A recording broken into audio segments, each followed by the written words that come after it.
নবীজি বলেছেন, কেউ যদি মাগরিবের পরে আর এশার পরে, ফজরের পরে আর এশার পরে যদি 3 বার পড়ে, আস্তাগফিরুল্লাহাল্লাযী লা ইলাহা ইল্লা হুয়াল হাইয়ুল কাইয়্যুম ওয়া আতুবু ইলাইহি, 3 বার করে যদি পড়ে, সাগরের ফেনাতুল্য গুনাহ যদি থাকে আল্লাহ তাআলা মাফ করে দিবেন। অত্যাচারিত হয়েছেন, চাকরির সমস্যা হয়েছে, ঘরে খাবার নাই, অসুখ বিসুখ হয়েছে, নানান ধরনের সমস্যায় পড়েছেন, কোনো মাজার নয়, কোনো পীর নয়, মসজিদের ভিতরে চলে যান, উযু করে মসজিদে ঢুকে 2 রাকাত কাজায়ে হাজাতের নামাজ পড়েন। রাসূলুল্লাহর উপরে যখনই বিপদ হতো তিনি নামাজে দাঁড়ায় যেতেন। সুবহানাল্লাহ বলো।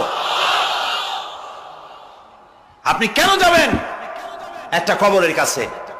আপনার সাহায্য কামনার জন্য কোনো পীর নয়, আপনার সাহায্যের জন্য কোনো কবর নয়, সাহায্য পাওয়ার জন্য কে? আল্লাহ চান